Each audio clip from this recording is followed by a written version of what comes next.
Hey, tonight we're diving into a story about one of the most dramatic moments in English history. We're going back nearly 1,000 years to discover why it absolutely sucked to be a Saxon during the Norman Conquest. It's a tale of invasion, hardship, and dramatic change that shaped England forever. But before you get comfortable, take a moment to like the video and subscribe, but only if you genuinely enjoy what I do here. And let me know in the comments where you're tuning in from and what time it is for you. It's always fascinating to see who's joining us from around the world. Now, dim the lights, maybe turn on a fan for that soft background hum, and let's ease into tonight's journey together. Congratulations, you've just woken up in the year 1066. The morning air is crisp, filled with the scent of wood smoke from the hearth fire that burned low through the night. You're in a small wooden house with a thatched roof in a village just outside of York in northern England. The good news is that you're alive in one of the wealthiest kingdoms in Western Europe. The bad news? Everything is about to change. You stretch and rise from your straw-filled mattress that sits on a simple wooden frame. Your woolen blanket was warm enough for the night, but the morning chill makes you reach quickly for your clothing. As a middle-class Saxon, you're not wealthy, but not a poor peasant either. You pull on a linen undershirt, the fabric rough but comfortable against your skin, then add a woolen tunic that reaches to your knees. The cloth was woven by the women of your household during the winter months. Around your waist goes a leather belt with a small knife hanging from it, useful for everything from cutting meat to whittling wood. Your wife is already up, stoking the central hearth fire that serves for both warmth and cooking. The smoke rises toward a hole in the roof, though much of it lingers inside, making your eyes sting slightly. You're used to it, though. The floor beneath your feet is packed earth, scattered with fresh rushes to help keep it clean. Your two children still sleep in the corner on their shared pallet. Hungry? Your wife asks, already knowing the answer. She hands you a wooden bowl of porridge made from oats, sweetened with a precious spoonful of honey. There's no sugar in your world. Honey is the only sweetener available, and it's valuable. You eat using a wooden spoon, savouring the warm comfort of the simple food. Did you hear about the comet? You ask your wife between mouthfuls. Everyone's talking about it. She nods gravely. A bad omen, they say. The old women in the market say it means trouble is coming. In April of this year, a strange sight appeared in the sky. What we now know was Halley's Comet. To the people of your time, it was a frightening omen, a sign from God that great changes were coming. Little did you know how right they would be. The year has been tumultuous already. Back in January, your king, Edward the Confessor, died after ruling for over 20 years. Edward had no children, so the succession was uncertain. The throne was taken by Harold Godwinson, a powerful earl who claimed Edward had named him heir on his deathbed. But there were other claimants, notably William, Duke of Normandy across the Channel, who insisted that Edward had promised him the throne years earlier. You've heard the news through travellers and merchants who pass through your village. Most people don't really care who sits on the throne in distant London as long as life continues as normal. The king seems far away from your daily concerns of tending your small plot of land, trading at the local market, and ensuring your family has enough to eat. But the whispers of possible invasion have been growing louder. William of Normandy, is descended from Vikings who settled in northern France. The Normans, you've heard, are a fierce people, disciplined, ambitious, and ruthless. Not so different from the Vikings who once raided England's shores, though they now speak French and have adopted many French customs. As you finish your breakfast, you hear the church bell ringing in the distance. It's time to head to your work. You're a blacksmith, a respected position in the village. Your forge stands a short distance from your home, a simple structure with stone walls and an open front where you work with metal every day. "I'll be back by midday," you tell your wife, who nods as she wakes the children for their morning chores. The walk to your forge takes you through your village. It's a collection of similar wooden houses, most with thatched roofs, arranged somewhat randomly along a dirt road. There's a small stone church at its centre, the only stone building in sight, and around it the village unfolds organically without the rigid planning that Roman towns once had. People are already stirring, women drawing water from the village well, men heading to the fields, and children feeding chickens or pigs. You exchange greetings with neighbours as you pass. In your Saxon world, community is everything. Everyone knows everyone else. And village life is bound by ties of mutual obligation and assistance. At your forge, you start by rekindling the fire. Today you need to make some nails for a new barn being built, and later repair a plough that broke yesterday. It's detailed work that you've mastered over years of apprenticeship and practice. The rhythmic clang of your hammer striking hot metal will soon fill the air. As you work, sweating in the heat of the forge, a rider passes through the village. He stops to water his horse at the trough near your workshop. You recognise him as a messenger for the local thane, the Saxon nobleman who holds authority over this area. "Any news?" you ask casually, setting aside your hammer for a moment. The rider looks grim. "King Harold has gathered the Fyrd. The Norwegians have invaded in the north." This is troubling news. The Fyrd is the militia, made up of free men who can be called to fight when needed. If the king is calling them up, the threat must be serious. You know you might be summoned too. All able-bodied men can be required to serve. "How soon?" you ask, thinking of your unfinished work and your family. "They've already landed," the messenger says. "Harold is marching north now, and there are rumours that the Norman Duke might use this chance to land in the south. 2 invasions at once. That would be catastrophic."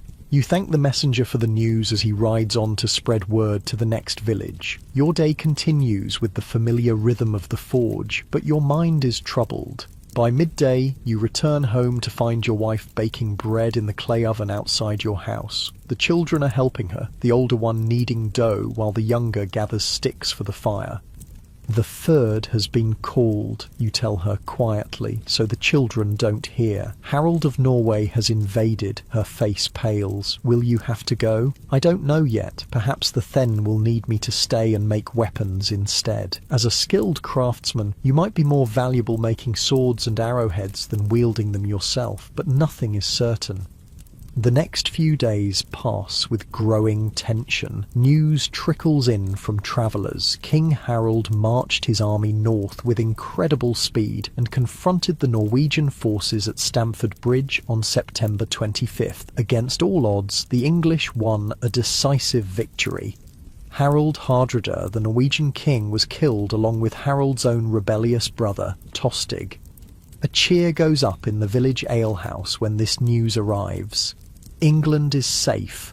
The Saxon king has proven himself a worthy leader, protecting his people from the invaders.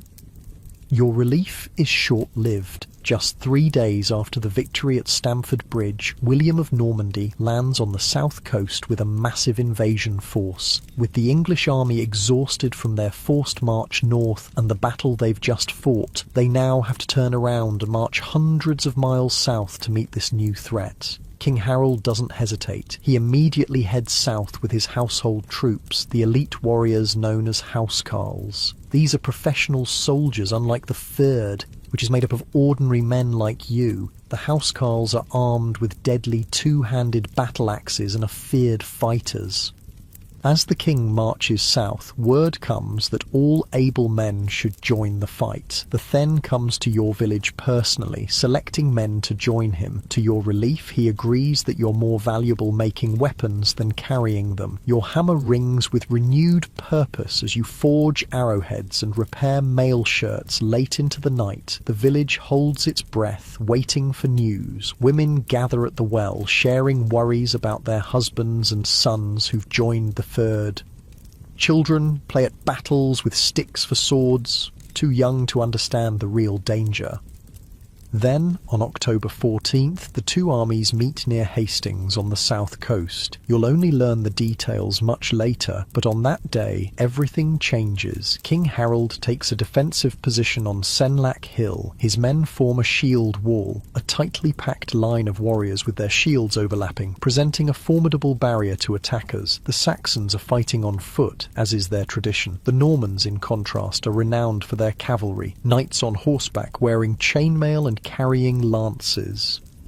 The battle begins with Norman archers firing uphill, but the Saxon shield wall holds firm. When William sends his infantry to attack, they make little progress against the wall of shields and axes. Then he commits his cavalry, but even these mounted knights struggle to break through.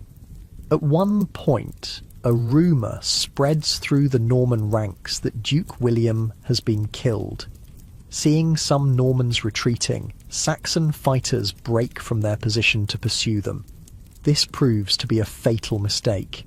William, very much alive, raises his helmet to show his face to his men and rallies his forces. The pursuing Saxons, now isolated from the main force, are surrounded and cut down. William changes tactics. He orders his archers to fire high into the air so that arrows rain down on the Saxons from above. As the day wears on, the Saxon line begins to thin. In the late afternoon, King Harold himself is struck down, according to legend, by an arrow through his eye. Though the truth may never be known for certain, with their leader fallen, the Saxon resistance crumbles. Back in your village, the wait for news seems endless.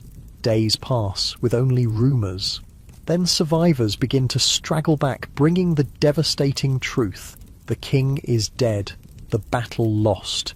England has fallen to the Norman invaders. At first, life continues much as before. The Norman army hasn't yet reached the north. William is proclaimed King of England and crowned in Westminster Abbey on Christmas Day 1066, but his control extends only to the south and southeast. For the moment, your daily life remains unchanged. But you know this won't last. The Norman conquest has only just begun. Winter settles over the land, the cold seeping through the walls of your home, despite the fire that burns day and night. Food is carefully rationed. Winter is always a lean time, with stored grain and salted meat being the main sustenance until spring brings fresh growth. Your children play with simple wooden toys you've carved for them. A horse, a knight, a tiny sword. Your wife spins wool by the fire, the drop spindle twirling hypnotically as she works. Outside, snow dusts the thatched roofs of the village, transforming the muddy road into a pristine white path. In this quiet moment, it's almost possible to forget the upheaval that's begun, but whispers from travellers who brave the winter roads tell of changes in the south. Norman knights are being granted lands that once belonged to Saxon nobles. New laws are being imposed. Those who resist are dealt with harshly. You wonder what this will mean for your village, your family, your way of life. The Saxons have faced conquests before, the Romans, the Vikings, and have endured, but something tells you this time is different. The Normans aren't just raiders looking for plunder. They're here to stay, to rule, to transform England into something new. As you drift off to sleep that night, the fire crackling softly in the hearth, you can't help but feel that the world you've known all your life is slipping away, like shadows retreating before the dawn. The new year, 1067, arrives with little celebration. Usually there would be feasting and merrymaking to mark midwinter, but the mood is sombre this year. Even the 12th night festivities are subdued, with people gathering in smaller groups, speaking in hushed tones about what might come next.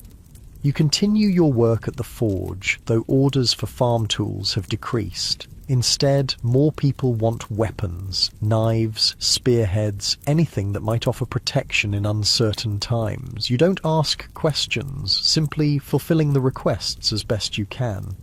One crisp morning in early spring, as the first green shoots push through the soil in the village gardens, a rider appears. He's not a local. His clothing is different, more elaborate than what you're used to seeing. He speaks to the village reeve, the man responsible for overseeing the village and collecting taxes, in halting English with a strange accent. Word spreads quickly. He's a Norman, a representative of your new overlords coming to assess the village and its worth. The Conquest is moving north.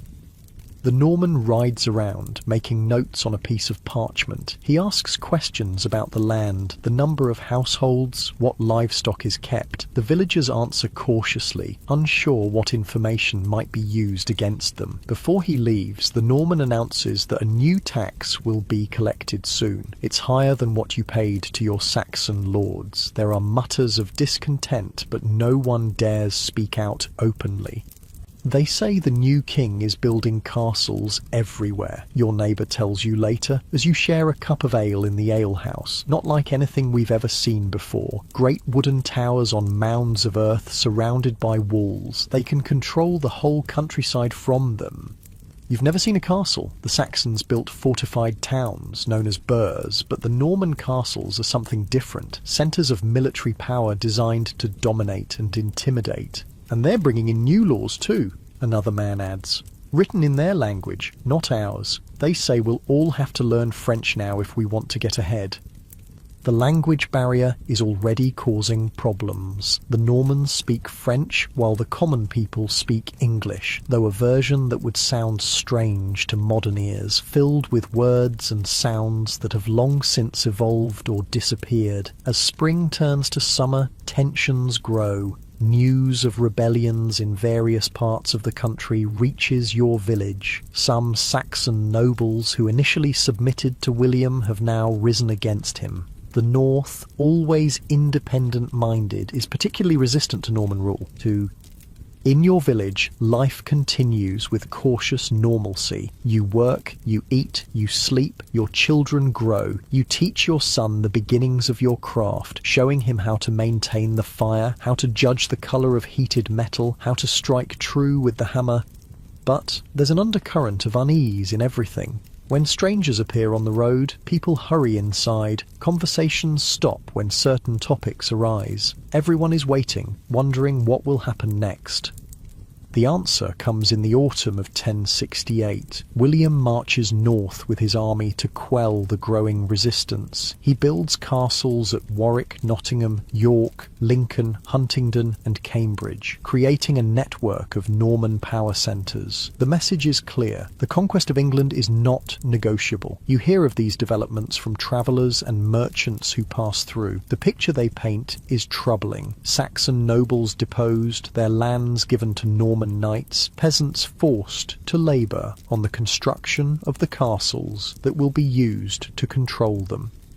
It's only a matter of time before they reach us, your wife says one evening, her voice low so the children won't hear. What will we do? You have no answer for her. What can you do? Flight is possible. Some Saxons have fled to Scotland or even as far as Constantinople, where they've joined the Varangian Guard, the elite Byzantine unit known for recruiting skilled warriors from northern Europe. But such a journey is beyond your means and would mean abandoning everything you've built.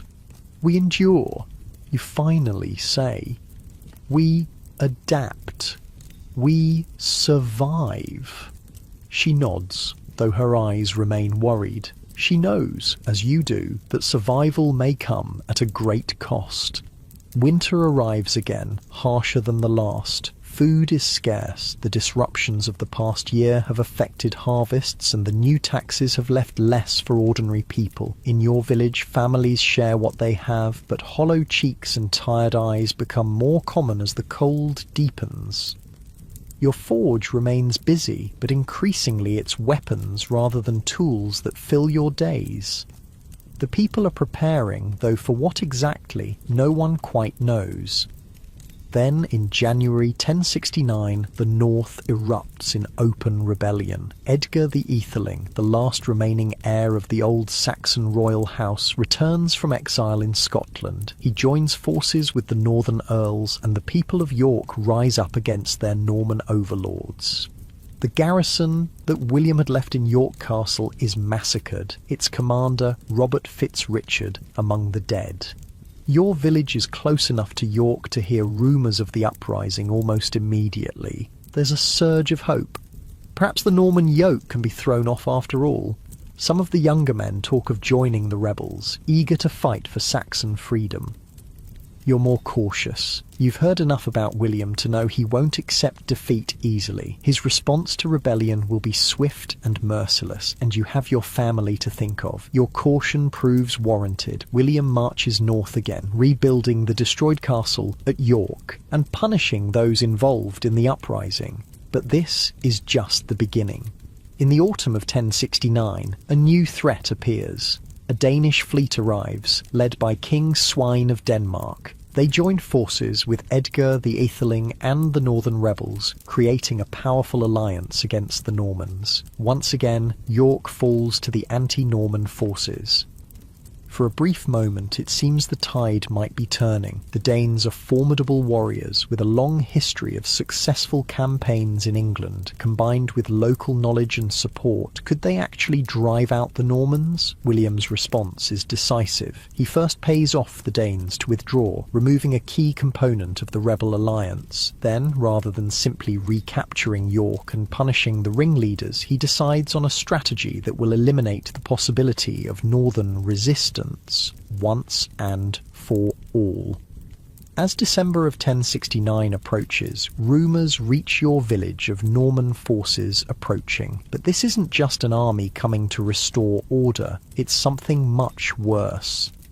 They're destroying everything, a breathless messenger tells the gathered villagers. Burning houses, killing livestock, salting fields so nothing will grow. They want to make sure no army can be supported here, no rebellion can take root. This is the beginning of what will become known as the Harrying of the North, William's scorched earth campaign to break the spirit of northern England forever. You look at your family, at your home, at the forge where you've worked all your life, and you know that everything is about to change.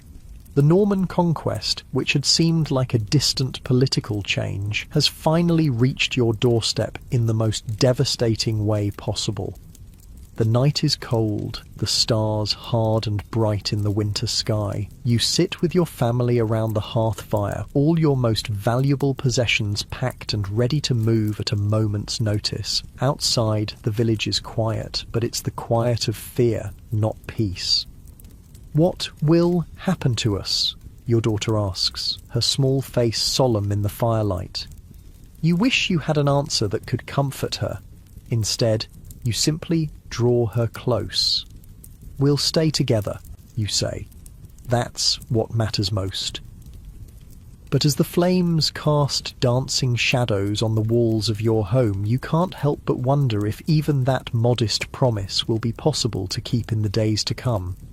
The warning comes at dawn. A boy from a neighbouring village arrives breathless, his face streaked with soot and tears. "They're coming," he gasps. "The Normans, they've burned everything. Towton is gone. They killed everyone who didn't run fast enough." Towton is less than half a day's walk away. The Norman forces are moving methodically, village by village, farm by farm, leaving nothing behind but ash and death. You've prepared as best you can. For weeks you've been hiding some food in the forest, teaching your children where to run if the worst happens. Now, the worst is upon you. "We need to leave," you tell your wife, who is already gathering the small bundles of possessions you've prepared. Now. There's no time for sentiment. You take only what you can carry. Some food, a knife, a tinderbox, a blanket for each person. Your tools are too heavy to bring, except for a small hammer tucked into your belt. You look at your forge one last time, remembering the years of work, the skills passed down from your father, the legacy you hoped to leave your son. "Papa, hurry!" Your daughter's voice pulls you back to the moment. Outside, the village is in chaos. Some families are fleeing immediately, carrying children and dragging elderly relatives. Others are frantically trying to gather more possessions or hitch oxen to carts. A few stand in shock, unable to process what's happening. The village reeve is shouting, trying to organise an orderly evacuation, but fear has taken hold. You gather your family close and begin walking toward the north. The forest there is deep and might offer some shelter, at least temporarily. You're not alone. Streams of people are leaving other nearby villages too, all heading away from the advancing Norman forces. Children cry from hunger and exhaustion. Old people struggle to keep pace. The roads are choked with desperate humanity. By midday, you've walked several miles. Your son carries your youngest child on his back when her legs grow too tired. Your wife's face is set in grim determination. No one speaks much. What is there to say? From a hilltop, you look back. On the horizon, columns of smoke rise into the sky, marking where villages and farms are burning. The Normans are thorough in their destruction. This is William's response to the Northern Rebellion, not just to punish those who fought against him, but to ensure no one in the north will ever have the resources to rise up again. It's a calculated cruelty designed to break not just bodies, but spirits. You press on, joining the growing stream of refugees. Among them, you recognise people from neighbouring villages, some you've traded with or met at markets. Now, you're all equal in your desperation. Nightfall brings new challenges. The temperature drops, and without proper shelter, the cold seeps into your bones. You find a small clearing where other families have stopped. Together you build small fires, sharing what little wood you can gather. The flames offer meagre warmth, but make you visible, a risk you must take to survive the night. Your wife manages to make a thin porridge from the grain you carried. It's barely enough to quiet the children's hunger, but you must ration carefully. Who knows how long you'll need to survive on what you have? Sleep comes fitfully, interrupted by distant screams and the orange glow of fire on the horizon. The Normans continue their work through the night. The next day brings more walking, more refugees joining your desperate caravan. Stories spread tales of unimaginable brutality. The Normans aren't just burning buildings, they're slaughtering livestock, destroying stored food, even salting fields so nothing will grow. This isn't just war, it's the systematic destruction of an entire region's ability to sustain life. Why are they doing this? Your son asks, his young face troubled beyond his years. What can you tell him? That this is how power asserts itself, that the conquered must be broken to ensure they never rise again. These are harsh lessons for a child. They want us to submit, you finally say, to accept their rule without question. Will we? He asks. You have no answer. Days blur together as you continue moving north. Your food supplies dwindle alarmingly. The forests offer some forage, berries, nuts, roots, but it's late autumn and nature's bounty is sparse. You teach your children which plants are safe to eat, knowledge passed down through generations that now becomes crucial for survival. Other refugees aren't so fortunate. You pass bodies by the roadside, the elderly who couldn't keep up, the sick who succumbed to exposure, the weak who simply gave up. Your wife shields the children's eyes from these sights, but there's no protecting them from the reality of your situation. After a week of walking, you reach a makeshift camp where hundreds of displaced Saxons have gathered. It's in a valley protected by steep hills, somewhat hidden from the main roads. Here, people are trying to organise, to create some semblance of community amid chaos. A man who introduces himself as Leofric, once a Thane, but now a refugee like yourself, has taken charge. He's established a system for sharing what little food is available and organised patrols to warn of approaching soldiers. We can't stay here long, he tells the gathered refugees. The Normans are moving north, and they'll find us eventually. But we can rest, gather strength, and plan our next move.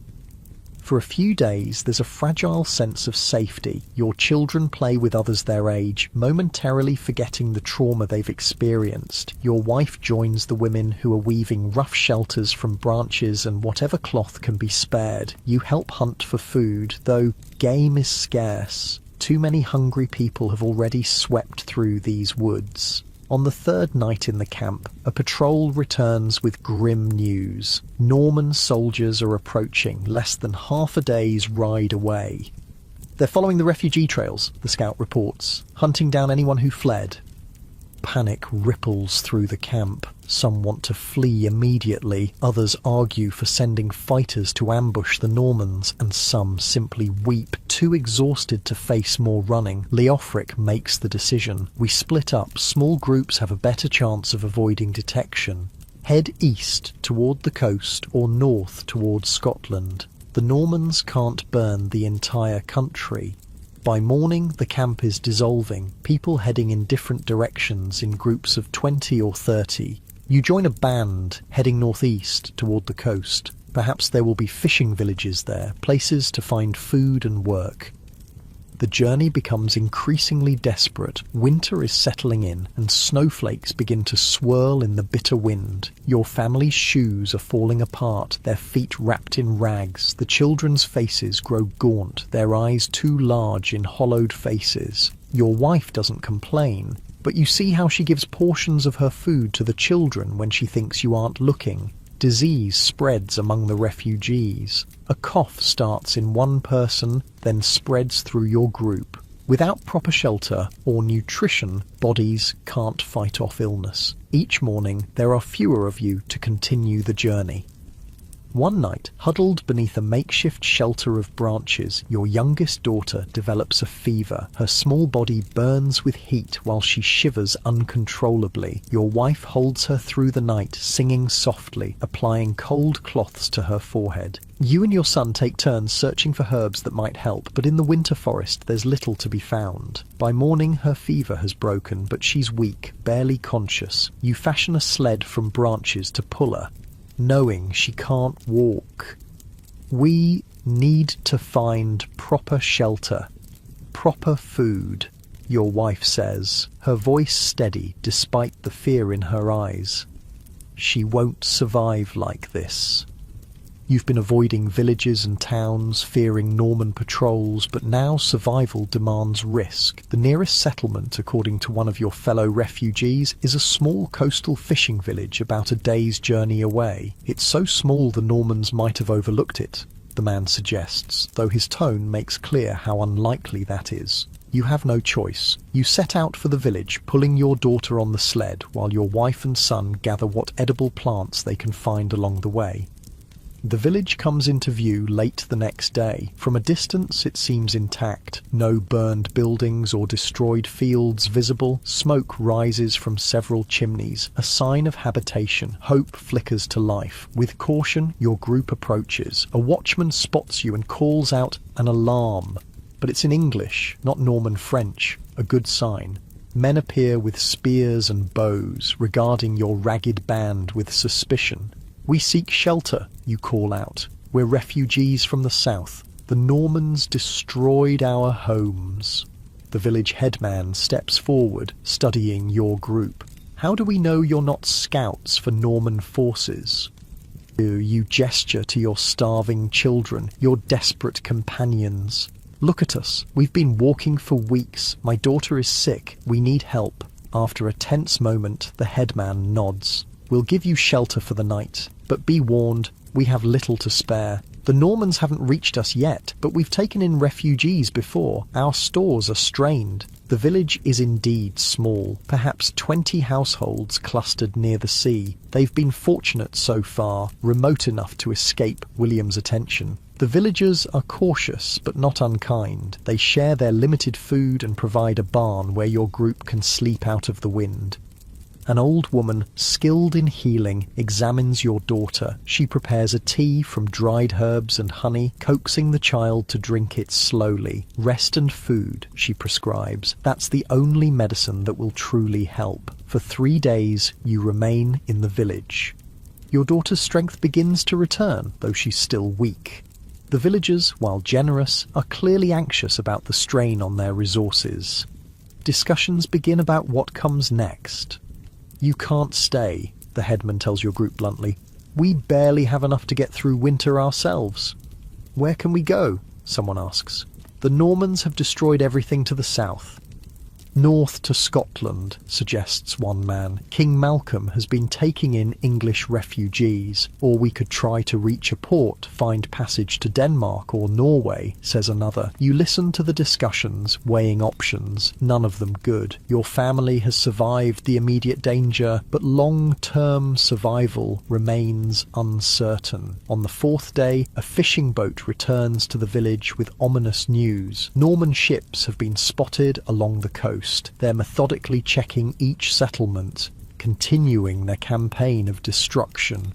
"They'll be here within days," the fisherman warns. The village erupts in frantic activity. Some begin packing to flee, others argue for hiding in the nearby caves until the danger passes, and some suggest trying to negotiate with the Normans. "Negotiate?" scoffs a refugee who arrived before your group. "You don't understand. They're not looking for submission. They're erasing us. The land matters to them, not the people on it. You gather your family and the few possessions you've managed to keep. Your daughter is still weak but can walk short distances. The decision feels impossible. Stay and risk Norman brutality, or flee into the winter landscape with few supplies and no destination. In the end, you choose to move on. A group of about 40 people, including locals and refugees, decide to head north towards Scotland. The journey will be hard, especially in winter, but at least there's the promise of sanctuary at the end. Before you leave, the village healer gives your wife a small pouch of dried herbs for your daughter. "For strength," she says. "And this?" She presses a small wooden amulet into your hand. "For protection." The amulet is carved with an intricate knot pattern, an old Saxon design meant to ward off evil.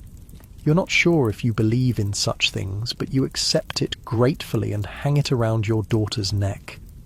Your group departs at dawn, moving along coastal paths when possible to avoid the worst of the inland snow. The going is slow, with children and elderly members struggling to keep pace, but there's a grim determination now: Scotland or death, with no middle ground. 2 days into this new journey, your lookouts spot a Norman patrol, mounted knights accompanied by foot soldiers, moving along the main road that parallels your route. Everyone freezes, ducking behind whatever cover is available. The Normans are less than a quarter-mile away, close enough that you can hear the jingle of their equipment and catches of their conversation in French. They appear to be heading toward the fishing village you just left. A terrible weight settles in your chest. Those who chose to stay behind, what will happen to them? You think of the old healer who helped your daughter, the fisherman who warned of the approaching threat, the children who played with yours during your brief respite. But there's nothing you can do. Your own family's survival must be your priority now. The Norman patrol passes without spotting your group. Once they're well out of sight, you continue north, now moving with even greater caution. That night, from your hilltop campsite, you see the orange glow of distant fires to the south, the fishing village most likely. Another community erased. Weeks pass in this fashion. Your group moves steadily northward, avoiding roads and settlements when possible, always watching for Norman patrols. Sometimes you must risk entering villages to trade what little you have for food. A knife, a piece of jewellery saved from your flight, your labour for a day's work. The reception varies. Some villages welcome you, sharing what they can spare. Others drive you away, fearing that helping refugees will bring Norman attention down upon them. You can't blame them. Fear makes people cruel. Winter deepens. The snow lies thick on the ground, making travel exhausting. Food becomes increasingly scarce. Your group hunts when possible, but game is limited, and you're competing with wolves and other predators made bold by hunger. Despite your best efforts, people begin to die. An elderly man simply doesn't wake one morning, frozen in his sleep. A young mother who has been giving her food to her children collapses from starvation. A teenage boy steps through thin ice while crossing a stream and develops a fever that takes him within days. Each death diminishes your group, not just in numbers, but in spirit. You hold your family closer, watching with growing fear as your children's ribs become more visible beneath their skin, as your wife's face grows more hollow. Then, one bitterly cold morning, your scouts return with unexpected news. A Norman castle lies ahead, blocking the most direct route north. This is something new. Unlike the wooden Motte and Bailey castles hastily erected after the initial conquest, this is a more permanent structure being built of stone. It commands the valley that offers the easiest passage through the hills, a strategic choke point that will allow the Normans to control movement in the region. We'll have to go around, Leofric decides, through the high passes.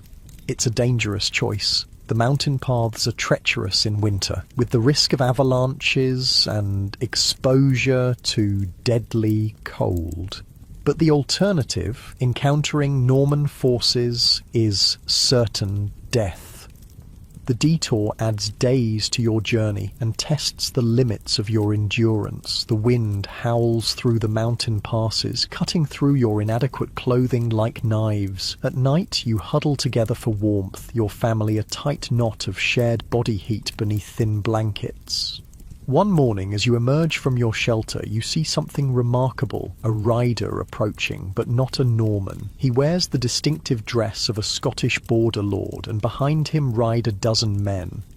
Leofric moves forward to meet him, hands raised to show he carries no weapons. The conversation is tense at first. Your group could be bandits or Norman spies, but gradually the Scottish lord's posture relaxes as he understands your situation. King Malcolm has offered sanctuary to those fleeing William's butchery, he tells you. We've heard of the horrors in the south. There are already thousands of English refugees in Scotland. For the first time in months, genuine hope flickers to life. The Scottish Lord provides your group with food, salted fish, oat cakes, and a skin of strong spirits that burns going down but warms you from the inside. He offers guidance on the safest route to cross the border and warns of areas where Norman influence has already spread. William's reach grows longer by the day. He cautions. Even the Scottish king must be careful not to provoke him too directly. With renewed strength and spirits, your group continues the journey. The Scottish Lord's supplies make a critical difference, giving you the energy to navigate the difficult terrain. 3 days later, you cross an invisible line. There's no physical marker, but Leofric, who has travelled these lands before, announces that you've entered Scotland. A ragged cheer goes up from your group, quickly hushed for fear of drawing attention. You're not safe yet. The border regions are contested territory, with both Scottish and Norman patrols. But you're closer to sanctuary than you've been since fleeing your village. The landscape begins to change, becoming more rugged and mountainous. Villages here speak a different dialect, a mix of English, Norse and Celtic languages that's difficult to understand, but the people are cautiously welcoming, especially when they learn you're fleeing the Normans. Many of your countrymen have passed this way, an innkeeper tells you when your group stops to barter for food.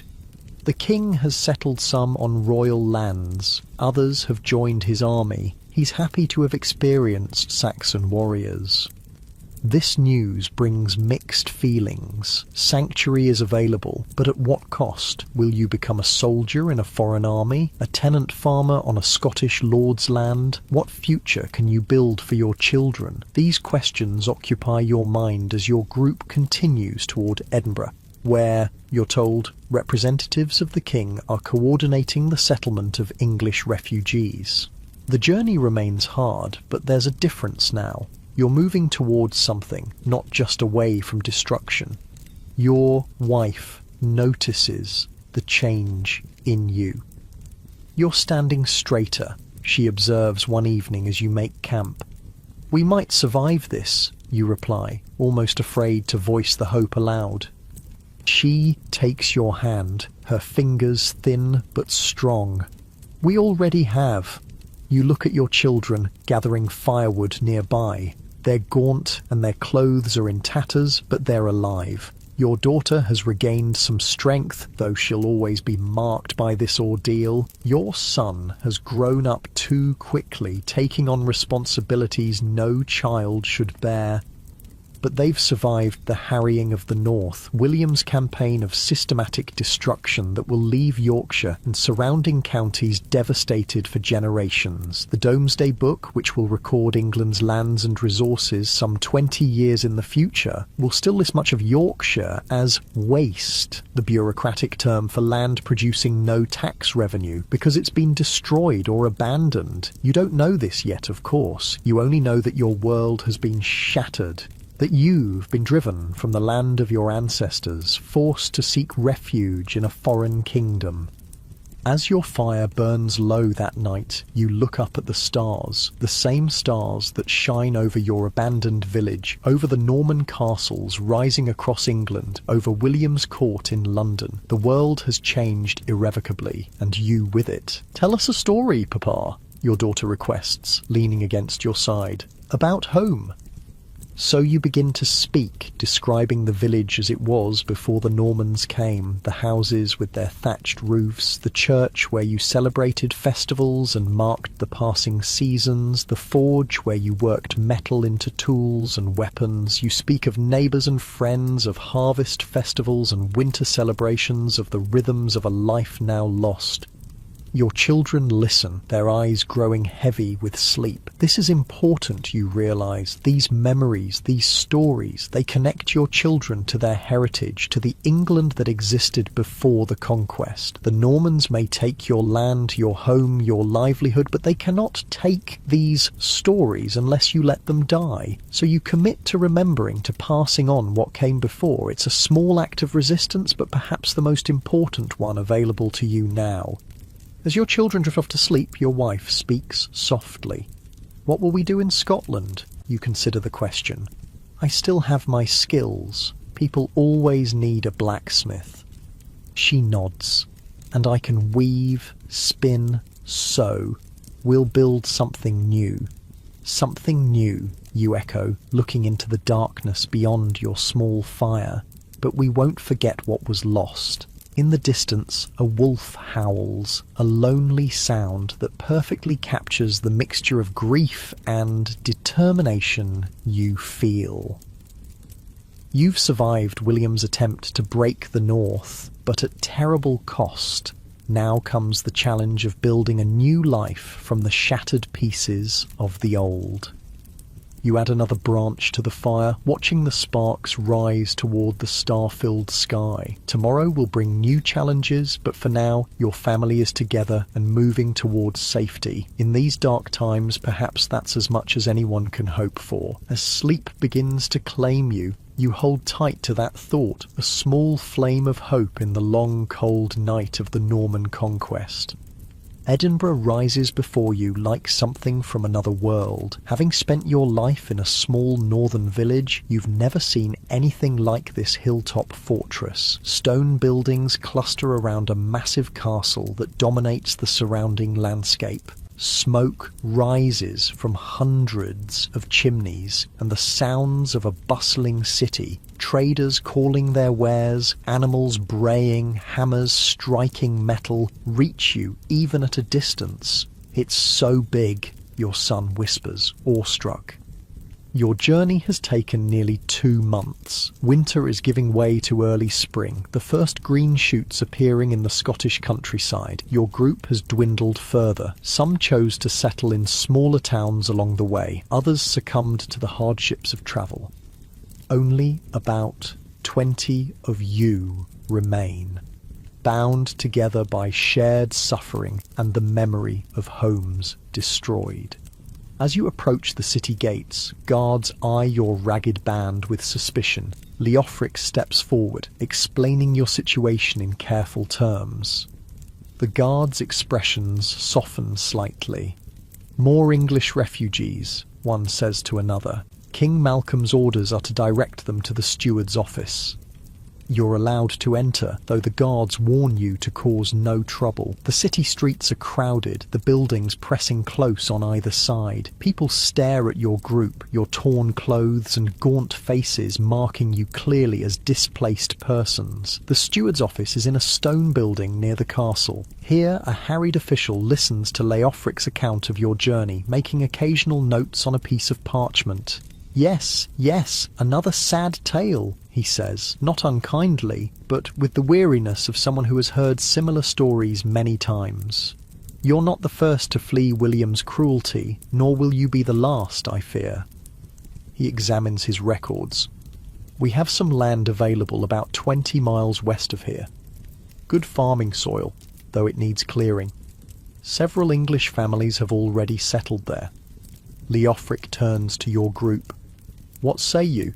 Shall we take this offer? There's a brief discussion. Some of your companions are disappointed.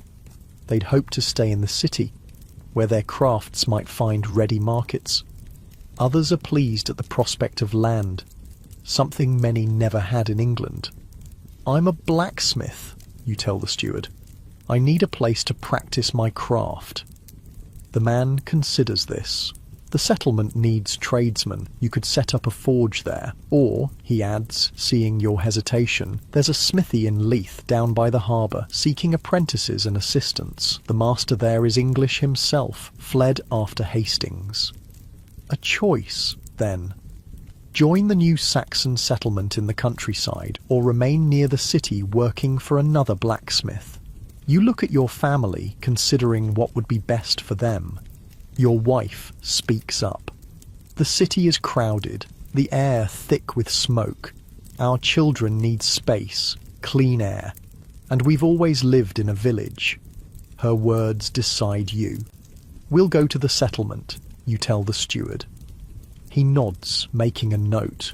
You'll leave tomorrow. There's a wayhouse for refugees where you can spend the night. Food is provided. That night, your family sleeps indoors for the first time in months. The wayhouse is simple, a large hall with pallets arranged on the floor.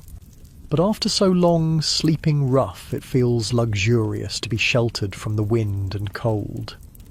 Many others share the space with you, mostly English refugees, but also some Welsh and even a few Danes. Stories are exchanged in hushed voices, tales of Norman brutality, of harrowing escapes, of loved ones lost. The details differ, but the essence is the same. William's conquest has scattered English people across Europe, a diaspora born of violence. Morning brings a cart to transport the elderly and children among your group, along with what few possessions you have. The rest of you walk alongside. The steward provides a rough map and basic supplies, enough food for several days, seeds for planting, and a few simple tools. The journey takes 2 days. As promised, the land is fertile but wild, with patches of forest that need clearing before planting can begin. About 30 families have already established themselves, creating the beginnings of a village. Simple wooden houses stand in a rough circle, with fields being cleared beyond. A small wooden church rises at the centre. The Saxon refugees have already begun to rebuild the structures of their former lives. You're greeted with cautious welcome. These people understand exactly what you've endured because they've faced the same trials. An older man named Godric, who seems to have taken on leadership of the settlement, shows you where you can build your house. There's no smith here yet, he tells you, eyes lighting up when he learns your trade. We've been travelling to Leith for metalwork. Having you here will be a blessing. Over the next few weeks, you begin to establish yourselves. The community works together to help new arrivals build shelter. Your house is simple. One room with a hearth at the centre, walls of wattle and daub, a thatched roof. But it's yours. No Norman can take it from you. With help, you construct a forge near the edge of the settlement. It's primitive compared to what you had in England, but you can work with it. Some of your tools were lost in the flight north, but you fashion new ones, adapting to what materials are available. Your wife begins to cultivate a small garden, planting the seeds provided by the steward and others gathered from the surrounding countryside. Your children start to lose the haunted look acquired during your flight, playing with others their age, learning the rhythms of this new place. Life settles into a pattern. It's hard work. The land demands constant attention, and building a community from nothing requires everyone's effort, but there's purpose in it and a growing sense of security. King Malcolm's protection means you no longer fear Norman soldiers appearing on the horizon. As summer approaches, your forge becomes busy. The settlement needs all manner of metal items: hinges for doors, nails for construction, plowshares for breaking new ground, knives for daily use. Your skills are in high demand, and your status in the community grows accordingly. One evening, as your family sits outside your house enjoying the lingering twilight, a stranger approaches the settlement. He's clearly English, but better dressed than most refugees, with the bearing of someone accustomed to authority. "I seek the blacksmith," he announces to those nearest. "You stand. I'm the smith here." The man approaches, studying you with interest.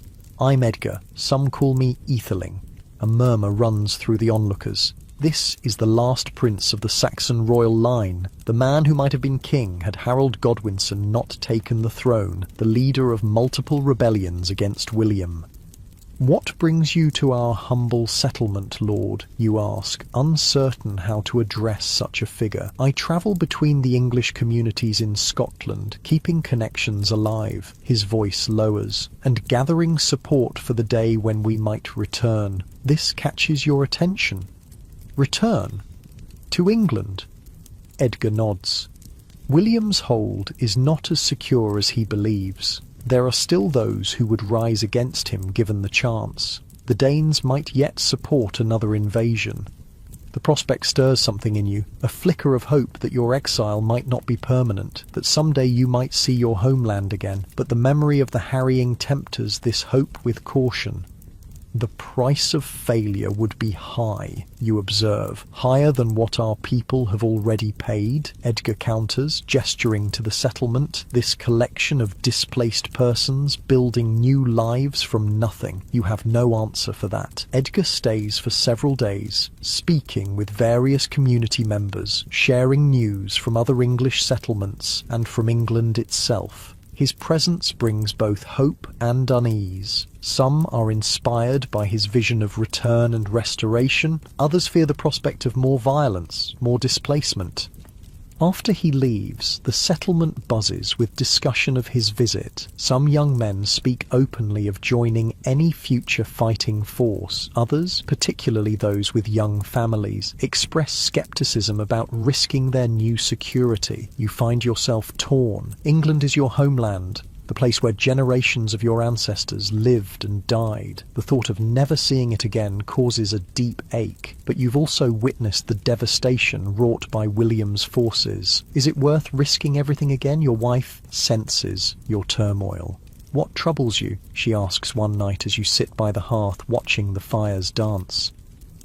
Edgar's talk of return, you admit. "Part of me wants to believe it's possible." She's quiet for a long moment. "I miss home too," she finally says, "but home is also where our family is safe. Right now, that's here." Her wisdom, as always, centers you. For now at least, your priority must be establishing security for your family in this new place. The dream of return can wait. Summer unfolds, the days growing longer and warmer. The settlement expands as more refugees arrive, each with their own tale of escape from Norman control. A watermill is constructed on the nearby stream. Fields of barley and wheat begin to ripen. Livestock, mostly sheep and some cattle, graze on the hillsides. Your forge thrives. You've taken on your son as an apprentice, teaching him the skills passed down to you. He shows natural talent, his hands already developing the strength and precision the work requires. Watching him at the anvil fills you with quiet pride. Your daughter helps your wife with the garden, which now produces vegetables and herbs in abundance. She's also learning to weave from one of the older women in the settlement, a skill that will serve her well. One day, a merchant arrives from Edinburgh, bringing goods to trade and news from the wider world. Around your evening fire, he shares what he's heard.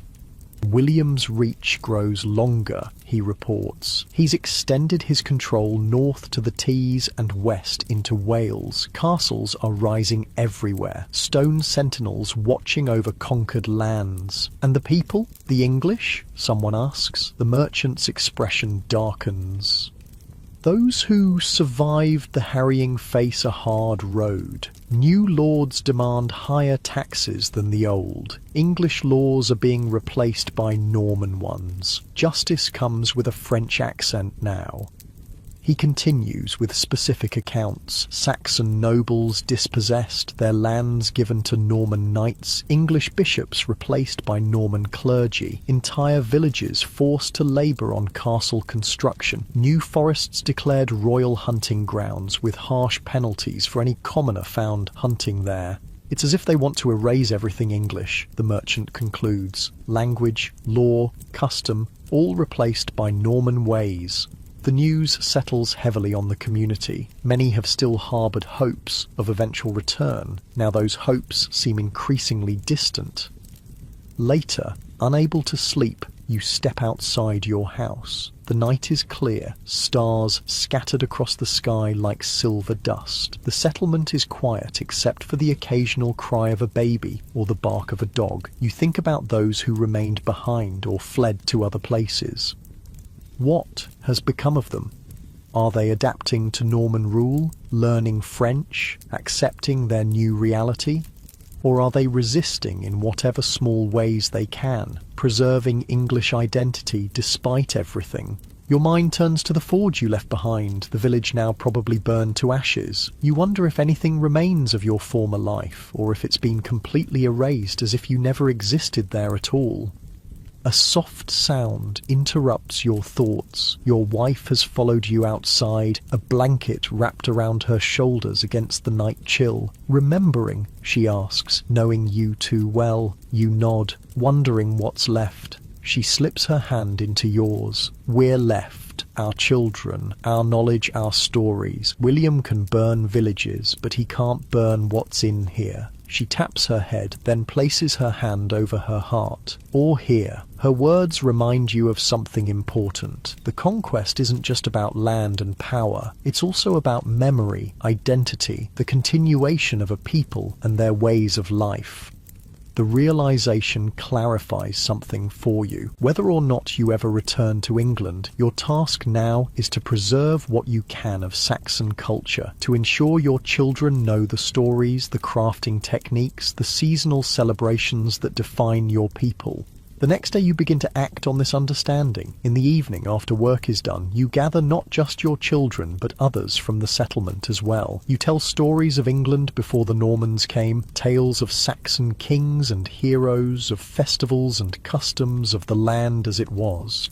Others join in, adding their own memories. A former monk recites poetry in the Old English style, his voice rising and falling in the distinctive rhythmic pattern. An older woman teaches traditional songs to the children. A carpenter demonstrates techniques passed down through generations of Saxon craftsmen. These gatherings become a regular occurrence, a way of maintaining connection to what's been lost. They also strengthen the community, binding together people from different parts of England through shared cultural memory.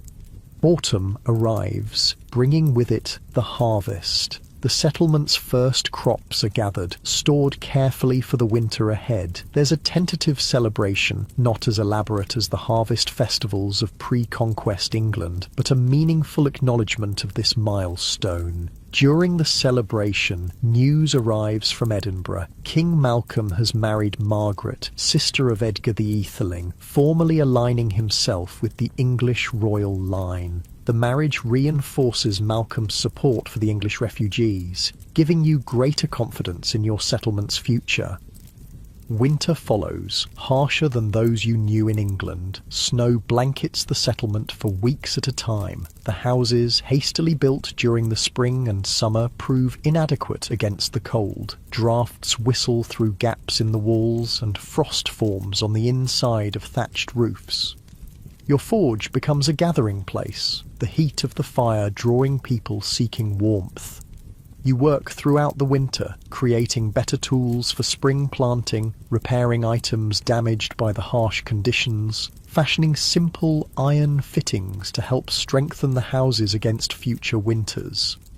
Food becomes scarce as the season progresses. The harvest, while successful, was limited by the late start to planting. Everyone's portions grow smaller. You think often of those still in northern England, where William's destruction has left little to harvest at all. How many are starving this winter? How many children like yours won't see the spring? Your family survives. Though all of you lose weight you can ill afford to lose. Your daughter falls ill with a winter cough that lingers for weeks, reminding you how fragile your new security remains. Spring's arrival brings immense relief. As the snow melts and green returns to the landscape, the settlement bursts into activity. Fields are expanded, new houses built with improvements based on winter's harsh lessons, more livestock acquired through trade with neighbouring Scottish communities. Your forge is busier than ever. You've become essential to the settlement's growth, your skills enabling expansion and improvement. Your status has grown accordingly. People seek your advice on matters beyond metalwork, recognising the wisdom you've gained through your journey. One bright morning, as you work with your son at the anvil, a rider approaches the settlement. He wears the livery of King Malcolm's court and carries a sealed message. The message, read aloud by the settlement's priest, one of the few who can read, contains unexpected news. King Malcolm is establishing a formal coalition of English settlements with representatives to advise him on matters affecting the refugee communities. Your settlement is invited to send one person to participate. To your surprise, the community chooses you as their representative. You have a steady head, Godric explains, and you understand both what we've lost and what we're building here. This new responsibility takes you to Edinburgh monthly. There, you meet with representatives from other English communities scattered across Scotland, some settlements like yours, others integrated into existing Scottish towns and villages. In these meetings, you learn more about the situation in England. William's control continues to strengthen. He's ordered a great survey of his kingdom, recording every piece of land, every animal, every resource, to ensure proper taxation. The Norman system of feudalism is being firmly established, with all land belonging ultimately to the king, then parcelled out to lords who swear loyalty to him. You also hear stories of resistance. Not all English have accepted Norman dominance quietly. In the fens of East Anglia, a rebel named Hereward continues to defy William's forces, using the marshy landscape to his advantage. In other places, there are smaller acts of defiance, refusing to learn French, maintaining English customs despite Norman disapproval, preserving Saxon stories and songs. These accounts both inspire and trouble you. The courage of those who resist deserves admiration, but you've seen firsthand the brutality of Norman reprisals. Each act of defiance risks bringing down more suffering on communities already struggling to survive. During one such meeting, a representative from a coastal settlement brings dramatic news. William has ordered all English monasteries to hand over their treasures: gold, silver, precious stones, religious artifacts. The wealth of generations dedicated to God is being systematically claimed by the conquering king. He fears rebellion, explains the messenger. He needs gold to pay his soldiers, to build more castles. He takes it wherever he can find it. This seizure of religious treasures shocks even those who have become numb to Norman excesses. It represents not just theft, but sacrilege. A king supposedly blessed by the Pope plundering the church itself. Is there nothing sacred to him? Someone asks in dismay. The question lingers with you as you return to your settlement. William's conquest seems to know no limits, respecting no tradition, no boundary. What began as a disputed succession has become the systematic dismantling of English society and its replacement with something foreign. Yet life continues. Your settlement grows more established with each passing season. New children are born, the first generation of English who will know Scotland as their home. Houses are improved, fields expanded, trade relationships established with neighbouring communities. Your own family finds a measure of prosperity. Your forge produces not just utilitarian items now, but also decorative pieces that fetch good prices in Edinburgh's markets. Your son has become a skilled smith in his own right, working alongside you as a partner rather than an apprentice. Your daughter has married a young man from another English settlement, bringing the two communities closer together. One summer evening, as you sit outside enjoying the lingering daylight, your wife beside you and your settlement thriving around you, you find yourself reflecting on the journey that brought you here. The pain of losing your home remains, a dull ache that never quite disappears. You still dream sometimes of your village as it was, waking with a sharp pang of loss. But alongside that pain is something else, pride in what you've built from nothing, satisfaction in the community you've helped create. Do you still think about going back? Your wife asks, somehow following the path of your thoughts as she often does. You consider the question carefully. I think about what was, you admit. But this is our home now. She nods, understanding the complexity of your feelings. Our grandchildren will know England only from our stories. The realization strikes you with unexpected force. Your grandchildren and all the generations that follow will be shaped by this displacement. They will be neither fully English nor fully Scottish, but something new formed in the crucible of conquest and exile. Then we must tell the stories well, you say, so they know where they came from, even as they build something new. As twilight deepens, you watch the life of your settlement, children playing, adults finishing the day's work, smoke rising from cooking fires. This wasn't the life you envisioned, but it's the one you fought to create from the ashes of William's destruction. The conquest has changed everything, not just for you and those who fled, but for those who remained as well. England itself is being transformed, its language, laws, architecture and power structures all remade in the Norman image, yet something essential remains, carried in the hearts and minds of people like you. The England that existed before 1066 hasn't been completely erased. It lives on in this Scottish settlement, in the fens where Hereward fights, in quiet villages where old women still tell Saxon tales to children in the Old English tongue.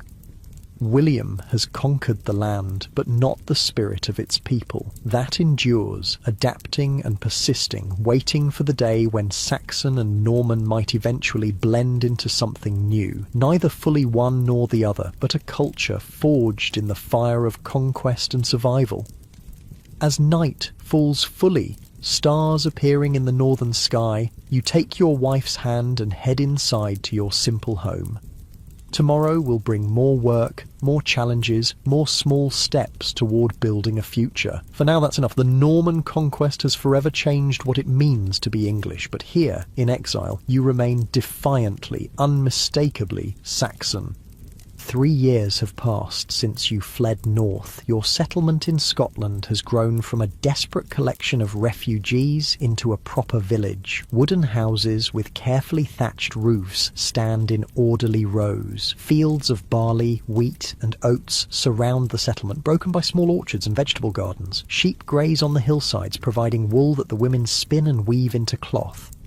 Your forge has expanded. No longer just a simple shelter, it's now a proper workshop with an apprentice besides your son, a young Scottish boy eager to learn the blacksmith's craft. The ironwork you produce is known for its quality throughout the region, bringing traders from as far as Edinburgh to commission pieces. Life has found a rhythm, the acute pain of displacement gradually transforming into a dull ache of nostalgia. You still think of your English village, but increasingly this Scottish settlement feels like home. On a crisp autumn morning, as you work the bellows to heat your forge, a rider arrives in the village. He's English by his dress and speech, travel-worn and urgently seeking the village council. Word spreads quickly. He brings news from across the border. The villagers gather in the small wooden church that serves as both place of worship and meeting hall. The messenger stands before you all, removing his cap as he addresses the assembly. "I bring news of England," he announces. "Hereward the wake has fallen, the fens have been conquered." A murmur runs through the crowd. Hereward, the Saxon nobleman who maintained resistance in the marshy fenlands of East Anglia, had become a symbol of hope for many English. His guerrilla campaign against Norman rule had lasted years longer than anyone thought possible. Now, it seems, even this last pocket of resistance has been crushed. How? Someone asks. William built causeways through the marshes, the messenger explains. His knights could finally reach Hereward's island stronghold. Some say Hereward escaped and lives still, but his forces are scattered. The rebellion is over. The news settles heavily on the assembly. It marks the end of something, the final extinguishing of organised Saxon resistance within England itself. And the Norman hold? Godric asks what many are thinking. It's secure now? The messenger nods grimly. William's grip tightens by the day. Castles rise in every shire. Norman lords rule where Saxon thegns once held sway. French is spoken in court, in church, among the powerful. He pauses, but there's more. William has ordered a great accounting of all England. Every hide of land, every ox, every pig, every beehive. They call it the Domesday Book. This new information causes confused muttering. What purpose does this serve? Someone asks. Taxation, the messenger replies simply. William wants to know exactly what his conquest is worth, down to the last penny. No resource will go untaxed, no wealth unclaimed. After the assembly disperses, discussions continue throughout the village. The news confirms what many have suspected. There will be no quick return to England, no restoration of the old order. William's conquest is complete and systematically reinforced through architecture, law, language, and now this unprecedented survey of resources. That evening, around your family hearth, your son voices what many younger refugees have begun to feel. Perhaps it's time to accept that this is our home now, he says, gesturing to the walls around you. England belongs to the Normans. Your wife gives him a sharp look. England belongs to its people, whether they live there now or here in exile. But what does that mean for us? Your daughter asks. She's married now to a young man from another English settlement, their first child expected in the spring. Are we to be forever looking backward, longing for what's lost, or do we build our future here? It's a question that divides the exile community. The older generation, who remember pre-conquest England clearly, tend to maintain stronger emotional ties to the homeland. The younger people, especially those who were children when they fled or who have been born in Scotland, are more focused on the present reality. As for you, you find yourself increasingly caught between these perspectives. You cherish your memories of England, but you've also invested years of hard work in creating this new life. Your most productive years now lie behind you. Your hair has greyed, your back aches after a long day at the forge. The thought of starting over yet again, even if return to England became possible, exhausts you. Winter descends, harsh as always in these northern lands. The settlement has learned to prepare well. Food stored, firewood stacked, houses sealed against drafts. You spend more time teaching than working now, passing your knowledge to your son and the Scottish apprentice, guiding their hands as they learn the subtleties of working metal. During the darkest days of winter, when outdoor work is limited by weather, the village maintains its tradition of gathering to share stories. The tales of Saxon England have evolved over the years, taking on mythic qualities. Heroes like Harold Godwinson and Hereward the Wake are described in increasingly grand terms. The England of memory becomes more golden, more perfect with each retelling, a paradise lost to Norman greed. You notice how these stories affect the children of the settlement, those born in Scotland who have never seen England. To them, these tales are like the old stories of saints and heroes, inspiring but remote from daily reality. They listen politely but are equally interested in Scottish legends learned from neighbouring children. When spring finally arrives, bringing the promise of renewal, more news comes from England. William the Conqueror is dead. The king who transformed England forever, who ordered the harrying of the north that drove you from your home, died on September 9th, 1087, from injuries sustained during the siege of Nantes in France. According to reports, his final hours were spent in expressions of remorse for the bloodshed of his conquests, particularly the devastation inflicted on northern England. "Too late for regrets," mutters Godric when the news is shared. "The dead remain dead. The burned villages remain ashes." But William's death raises new questions. Will his passing weaken Norman control? Might there be opportunity in the transition of power? The answer comes swiftly. William's second son, William Rufus, takes the English throne, while his eldest Robert inherits Normandy itself. The division creates tension between the brothers, but no immediate opportunity for Saxon restoration. Norman control of England continues uninterrupted. More details filter across the border in the following weeks. William's body, having grown enormously fat in his later years, proved too large for the stone sarcophagus prepared for it. When attendants attempted to force it in, the corpse burst, filling the church with such a terrible stench that the funeral had to be hastily concluded.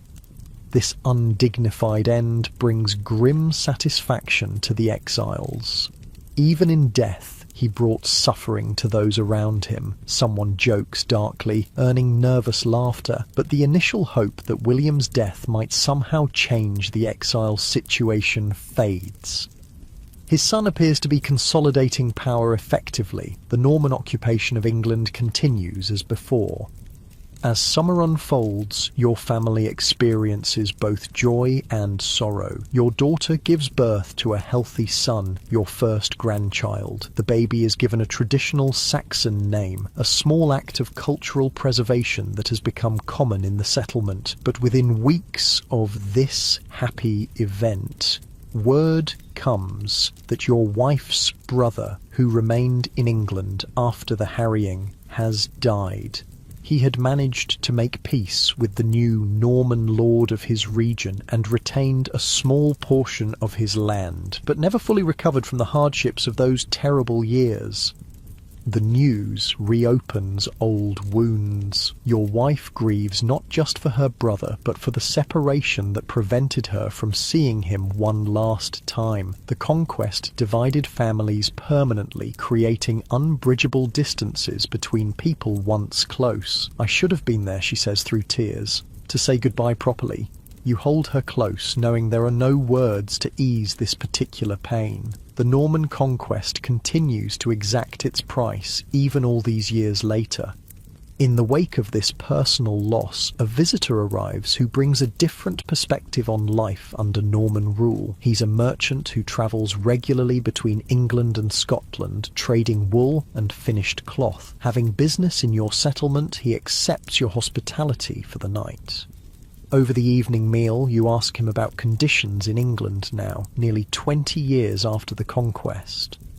"It depends greatly on where one looks," he replies thoughtfully. "In the north, where William's harrying left such devastation, recovery has been slow. Fields that once produced grain still lie fallow. Village sites remain abandoned. The Domesday Survey records them simply as waste, worthless for taxation. This confirms what you've heard from other sources. The destruction inflicted on Yorkshire and surrounding counties was so complete that its effects would linger for generations. But elsewhere," the merchant continues, "life continues. People adapt. They must to survive." He takes a drink from his cup before continuing. The Norman lords can be harsh masters, demanding higher rents and services than Saxon lords typically required. French is the language of the courts, the nobility, the church hierarchy, but in the fields, in the workshops, in the homes, people still speak English. And they remember what came before, you ask? Or is the old England being forgotten? The merchant considers this. The old remember, they tell stories, as you do here. But for the young, especially those born since the Conquest, the Norman order is simply the way of the world. They have known nothing else. This resonates with what you've observed in your own settlement, the generational divide in how exile is experienced. For those born in Scotland, England exists primarily as stories told by their parents and grandparents.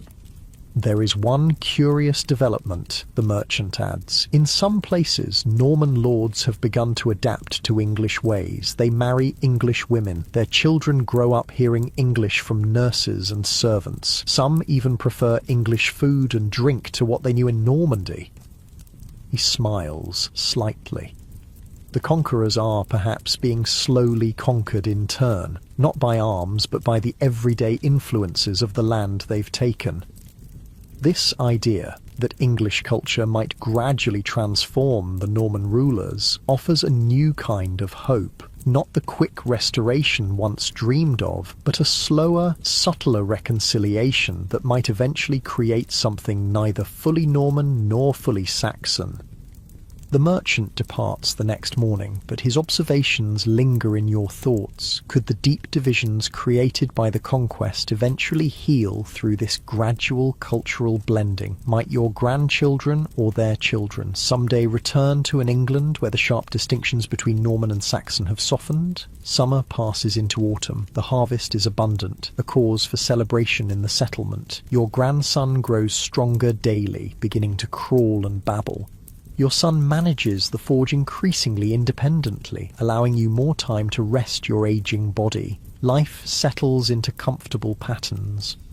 Then, as the leaves turn golden, unexpected visitors arrive. A Norman knight accompanied by 2 mounted soldiers and an English translator. Their appearance causes immediate alarm in the settlement. Has King Malcolm's protection somehow failed? Are the Normans now pursuing the exiles into Scotland? The visitors make their way to the centre of the settlement, where Godric and other community leaders, including yourself, gather to meet them. The translator, a middle-aged Englishman with the refined speech of someone educated in the church, addresses you in the familiar tongue. Sir Robert de Montfort, he indicates the knight, Lord of Alnwick by grant of King William Rufus, comes in peace to deliver a message to the English settlements. Tension remains high as the translator continues. King William Rufus offers terms to English exiles who wish to return to their homeland. Those who swear loyalty to him and accept Norman lordship may reclaim lands, not their ancestral holdings which have been granted to Norman lords, but new allocations in regions still underpopulated due to the troubles of recent years. This announcement sends murmurs through the gathered crowd. Return to England after all these years. It seems both impossible and deeply tempting. Why this offer now? Godric asks suspiciously. The translator confers briefly with the Norman knight before responding. King William faces challenges from his brother Robert in Normandy. He seeks to secure his northern border against possible Scottish intervention. Having English settlers loyal to him in these regions would strengthen his position. The political calculation becomes clear. William Rufus is not offering reconciliation out of kindness, but from strategic necessity. Still, it represents the first opportunity for legal return since the exile began. Those interested should present themselves at Alnwick Castle before winter, the translator concludes. Terms will be formalised there. I remind you that this is an opportunity, not a demand. Those who prefer to remain in Scotland may do so without penalty. After the Norman party departs, the settlement erupts in debate. Some immediately dismiss the offer as a trap, a way to lure exiles back only to punish them for their flight. Others see it as a genuine opportunity to reclaim English identity, even under restricted conditions. Families are divided on the question. Older exiles, who remember the harrying vividly, tend to distrust any Norman proposal. Younger people, especially those struggling to establish themselves in the settlement, see potential opportunity in starting fresh on English soil. Your own family reflects these divisions. Your son, confident in his skills as a blacksmith, believes he could prosper in England, where the need for craftsmen must be great in underpopulated regions. Your daughter and her husband are more hesitant, concerned about the welfare of their infant son in such a transition. As for you and your wife, you find yourselves weighing a complex mix of factors. The pull of homeland remains strong. The chance to die and be buried in English soil holds deep meaning, but you've built a life here, established a place in the community. At your age, another upheaval would be challenging. The debate continues for days, with families throughout the settlement making individual decisions. Some begin preparations to depart before winter makes travel difficult. Others reaffirm their commitment to the Scottish settlement, viewing it now truly as home rather than temporary refuge. In the end, about a third of the community decides to accept the Norman offer. The parting is emotional. These people have shared profound experiences of loss, flight, and rebuilding. Bonds formed in such circumstances run deep. Your family's decision doesn't come easily. After long discussions that sometimes flare into arguments, you reach a compromise. Your son will return to England to establish himself in the new territory. If conditions prove genuinely favourable, your daughter and her family may join him later.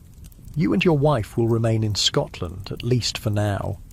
I've moved enough for one lifetime, you tell your son as he prepares for departure, but perhaps I'll visit if these old bones allow it. The day of departure arrives, crisp and clear. Those leaving have packed wagons with essential supplies for the journey and the new beginning.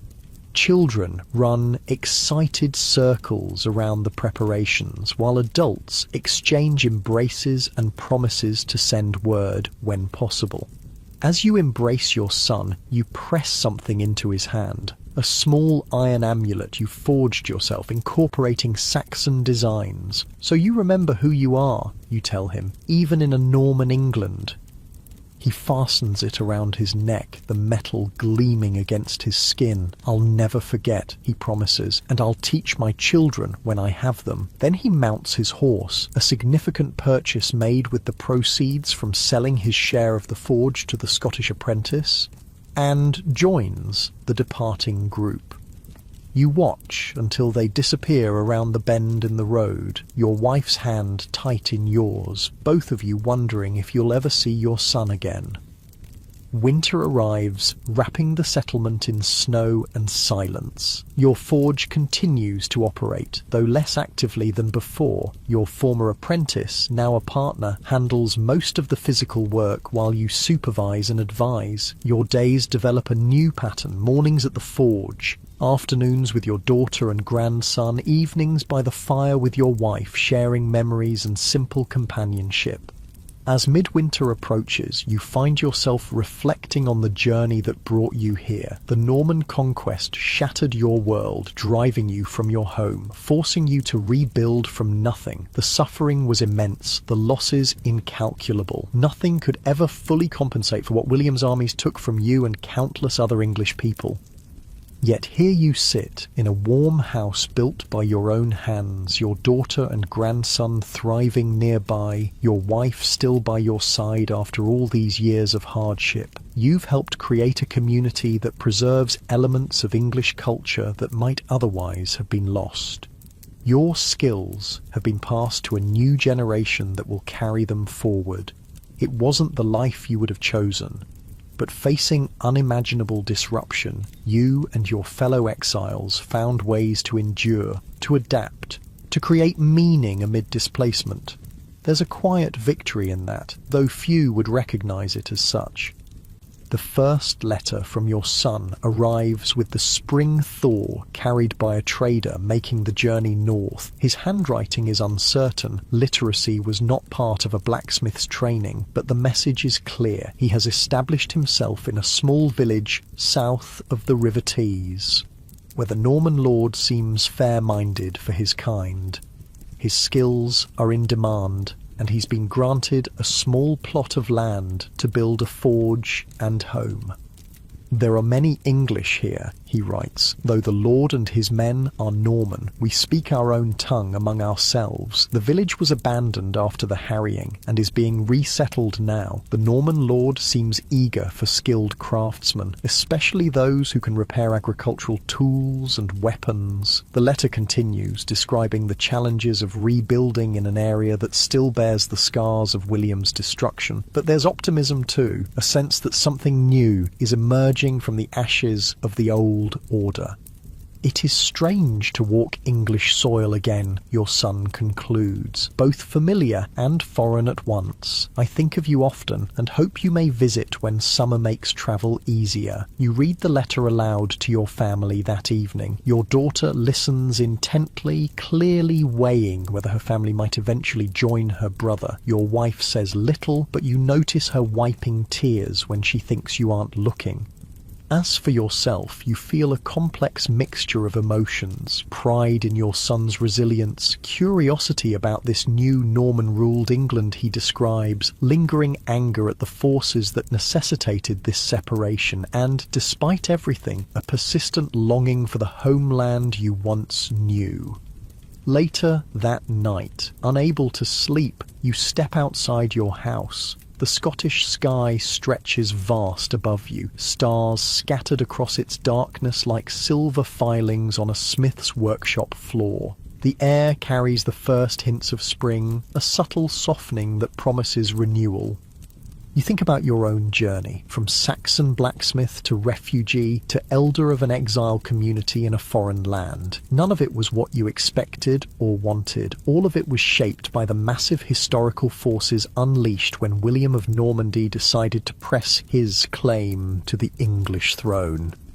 Yet standing here, you realise something important. The Norman conquest changed everything, but it didn't end everything. English life continues, both here in this Scottish settlement and back in England itself, where your son now works metal as generations of your family did before him. The language, customs and skills that define your people have survived, adapting to new circumstances while maintaining essential connections to the past. William's armies could burn villages, destroy crops, and slaughter livestock.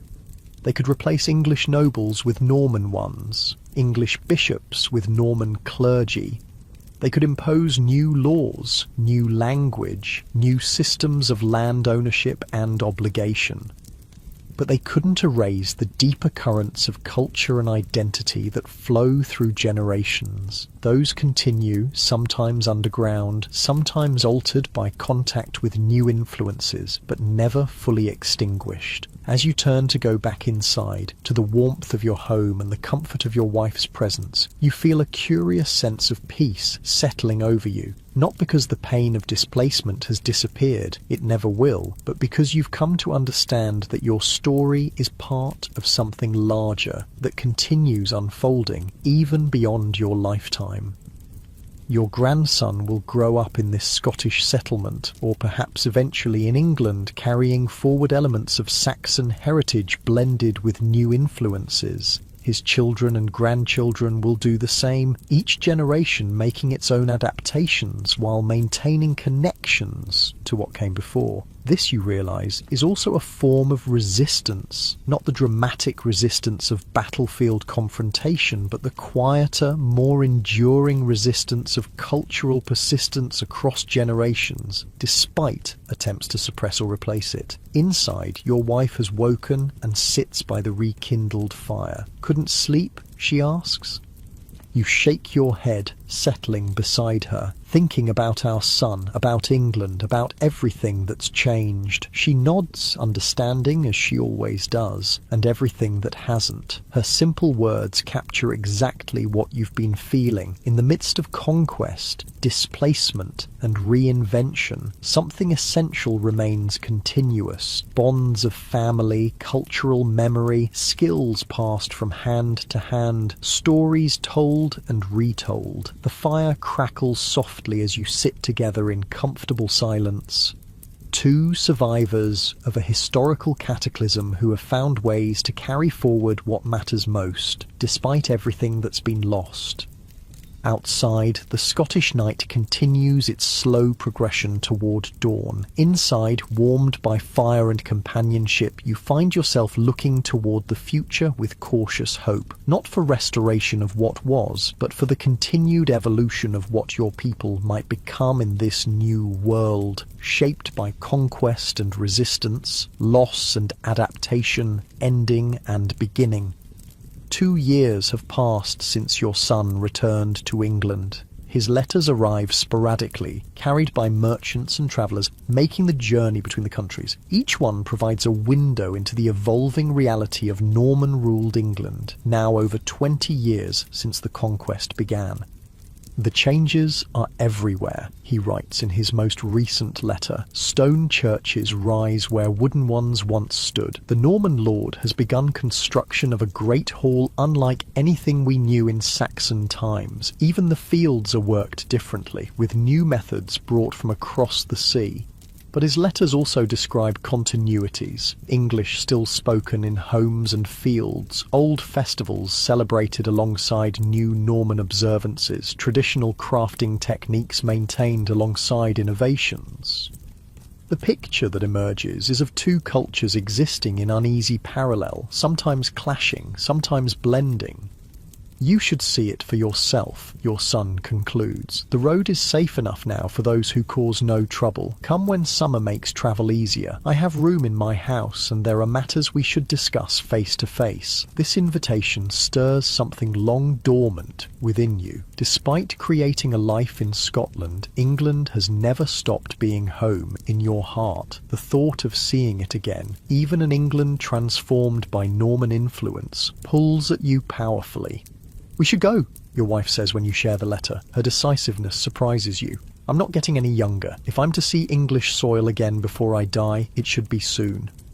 Your daughter is less enthusiastic. "It's dangerous," she argues. "The Normans might still view returned exiles with suspicion. She has a second child now, a daughter, and the instinct to protect her family is strong. But after much discussion, a plan forms. You and your wife will make the journey alone, leaving your daughter and her family safely in Scotland. The trip will take place in midsummer when roads are dry and days long. A merchant who regularly travels between Edinburgh and York will guide you for part of the journey, and your son will meet you at a predetermined location for the final leg.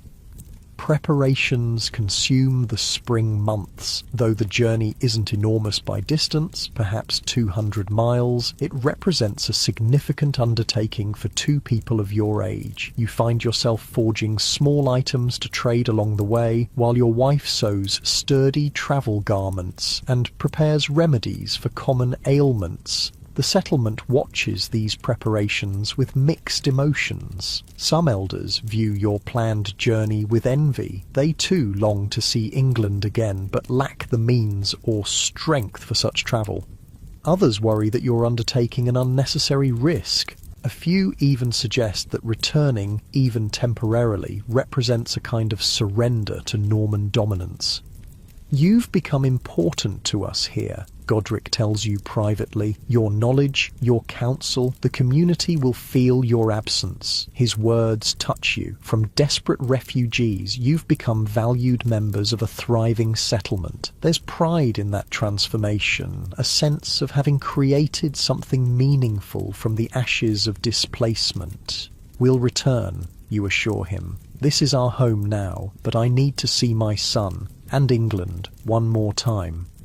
The day of departure arrives with fair weather and favourable omens. Your daughter's family accompanies you to the edge of the settlement, the goodbye both emotional and restrained. Your people have learned that partings need not be permanent, that connections can be maintained across distance.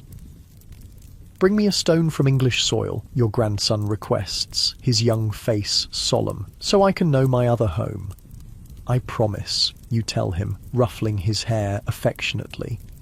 The journey south begins easily enough. Your merchant guide keeps a steady but manageable pace, and the summer roads are relatively good. You and your wife ride sturdy ponies purchased for the journey, a significant expense but necessary given the distance. As you travel, the landscape gradually changes. The rugged Scottish terrain gives way to gentler hills and broader valleys. Villages appear more frequently, fields stretching between them in patchwork patterns. You note differences in building styles, in the cut of people's clothing, in the rhythm of speech. Crossing into England is both momentous and anticlimactic. There's no great wall or gate marking the border, just a gradual transition from one jurisdiction to another, yet knowing you're once again on English soil after years of exile brings a flood of emotion. Your wife reaches for your hand as you ride, her eyes glistening with unshed tears. "It still feels like home," she says softly, "despite everything." The most visible signs of Norman rule appear as you travel deeper into England. Castles rise from strategic hilltops, not the hasty wooden structures of the immediate post-conquest years, but imposing stone fortifications built to last generations. They dominate the surrounding countryside, physical manifestations of Norman power and permanence. Villages reveal the mixed reality of England under Norman lordship. Some thrive with new construction and busy markets. Others remain half-deserted, still recovering from the devastation of the Conquest and its aftermath. In the north especially, where the harrying left such profound scars, abandoned fields and ruins testify to what was lost. You hear French spoken by mounted knights and their attendants passing on the road, while English continues as the language of farmers, craftsmen, and merchants. Two worlds exist side by side, separate yet increasingly interconnected. At an inn where you stop for the night, the innkeeper, learning you're returning exiles, shares his perspective in hushed tones. "The first years were brutal," he acknowledges. "New lords demanding more than the old, punishing resistance harshly. But things have settled somewhat. Some Norman lords have learned they need their English tenants prosperous if they themselves are to thrive. Others remain harsh masters." He shrugs. "It depends greatly on where you find yourself and under whose authority." This matches what you've gleaned from your son's letters, the uneven nature of Norman rule varying significantly by region and individual lord. There is no single English experience of the conquest, but rather thousands of different accommodations and resistances playing out across the landscape. After parting from your merchant guide, you continue south toward the meeting place arranged with your son. The countryside here bears subtle evidence of the harrying. Fewer villages than you remember, more unworked fields returning to wilderness, occasional ruins visible in the distance. But there are signs of recovery too. New construction, fields being reclaimed, life continuing despite the rupture of 20 years past. You reach the arranged meeting point, a crossroads marked by an ancient stone, by midday. Your son isn't yet there, so you and your wife rest in the shade of a great oak, sharing bread and cheese purchased at the last village. "Strange to think this is the same earth we walked before everything changed," your wife muses, running her fingers through the soil. "It feels the same, smells the same." You understand what she means. The land itself remains constant beneath the shifting human arrangements imposed upon it. Saxon, Norman, these are temporary distinctions against the deeper continuity of the land itself.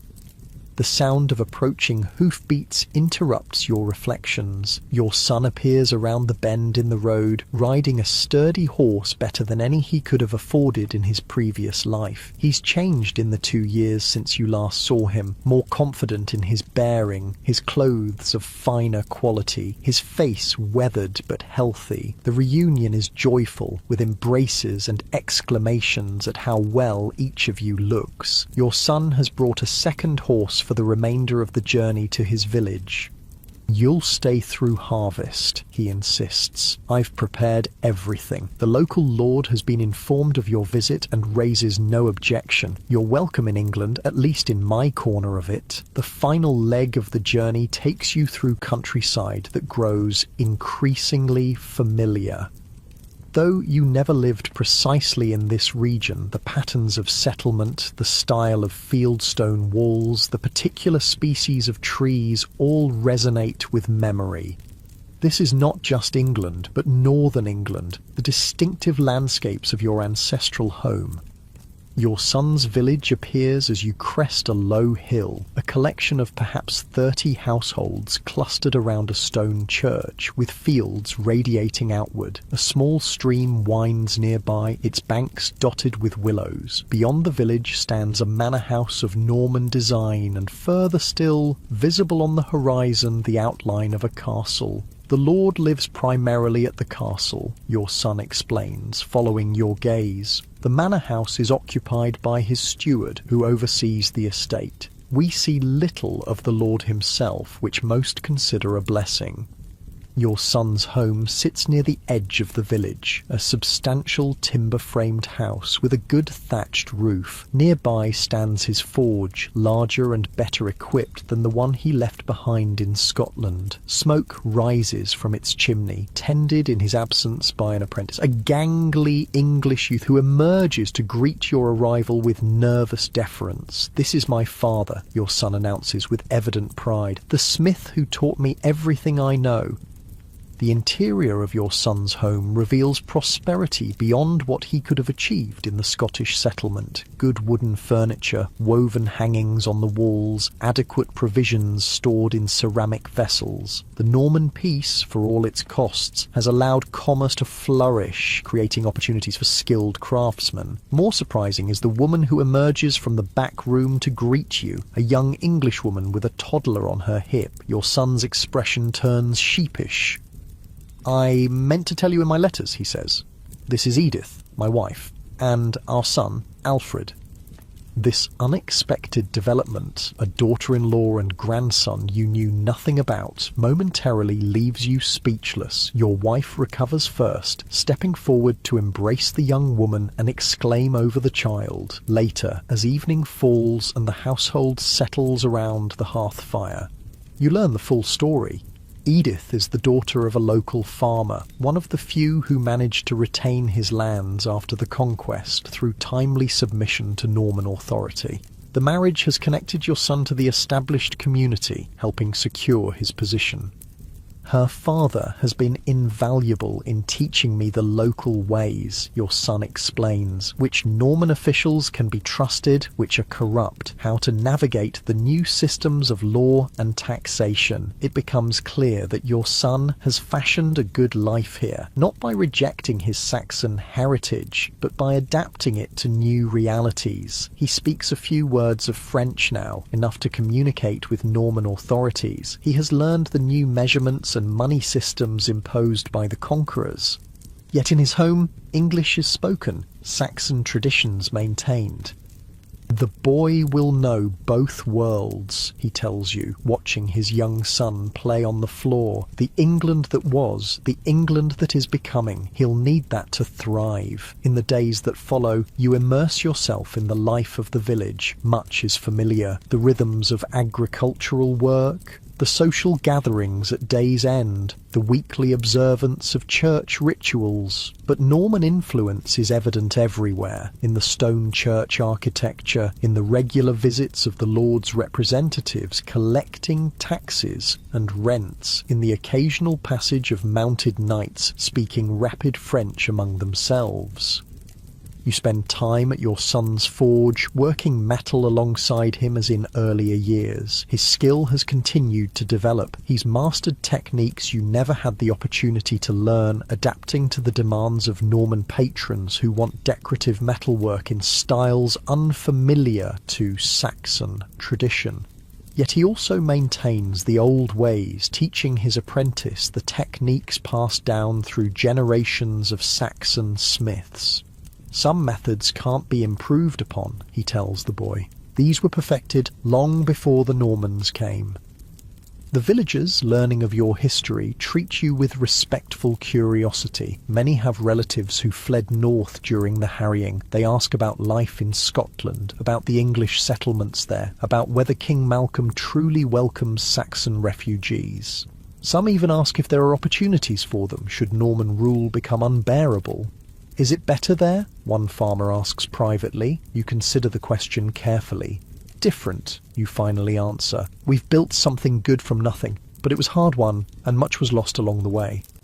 The man nods, understanding the complexity behind your words. Sometimes I think of leaving, he admits. When the Norman collectors take so much, we barely survive winter. But this land has been my family's for generations. Leaving feels like final defeat. You recognise the dilemma, the same one you faced years ago, though under more immediate threat. Stay and adapt to conquest, or leave to preserve independence. There's no perfect answer, only different compromises. As summer advances toward harvest, you observe the strange hybrid culture emerging in this once devastated region. The village maintains Saxon seasonal celebrations, but now alongside Norman feast days. Children play games with rules passed down for generations, but also learn new ones introduced by Norman settlers. The blacksmith's craft incorporates techniques from both traditions, creating items that would have been recognised by neither Saxon nor Norman smiths of the previous generation. Something new is being forged here, not purely Saxon, not purely Norman, but a gradual amalgamation born of necessity and proximity. You see it most clearly in the youngest children who have never known a world before the Conquest. To them, this blended reality is simply England. Your wife notices it too. They're becoming something else, she observes one evening. Not what we were, not what the Normans were, something in between. Is that surrender, you wonder aloud, or survival? She considers this. Both, perhaps? The Normans conquered the land, but the land is conquering them in turn. Their children grow up hearing English from their nurses, eating English food, absorbing English ways. In 3 generations, will anyone remember the difference? Oh, there's wisdom in her observation. Already some Norman lords born in England identify more with their birthplace than with Normandy across the sea. They speak English alongside French, marry into English families, adapt to English customs. The sharp distinctions of the immediate post-conquest years are beginning to blur. This doesn't erase the injustice of the conquest or the suffering it caused. Nothing can compensate for the thousands who died during the harrying, the families displaced, the communities destroyed. That remains a wound in the body of the nation, a trauma that will echo through generations. But life continues, adapting to new realities, finding ways forward even through devastation. The resilience you've witnessed, both in exile and here in conquered England, testifies to something enduring in the human spirit. As harvest approaches, bringing with it the time for your return journey to Scotland before winter makes travel dangerous, you find yourself increasingly reflective. Walking alone one evening to a hilltop overlooking the village, you contemplate the arc of your life. From Saxon blacksmith to refugee, to elder of an exile community, to visitor in a transformed England. None of it followed the path you would have chosen. All of it was shaped by forces beyond your control, the ambitions of kings, the movements of armies, the calculations of power. Yet within those constraints, you found spaces for agency, for maintaining what mattered most while adapting to what couldn't be changed. From this hilltop you can see the Norman castle in the distance, its stone walls catching the last light of sunset. Closer, the village prepares for evening, smoke rising from cooking fires, people returning from fields, children being called home. Despite everything, life continues. Your son joins you on the hilltop, standing silently beside you for a time before speaking. "Will you stay?" he finally asks. "There's room. Edith would welcome the help with the child. The village needs skilled hands." The question doesn't surprise you, though you've known your answer for some time. "Or Scotland is home now," you tell him gently. "We've built a life there, as you have here. Your sister's family needs us. The settlement has become our place." He nods, having expected this response. "But you'll visit again? If these old bones allow it, you promise. And you must bring your family north someday, so your sister can meet her nephew." As the sun disappears below the horizon, you both turn back toward the village, where lamps now glow in windows against the gathering dusk. Your wife waits at your son's door, holding your grandson, the two of them framed in lamplight.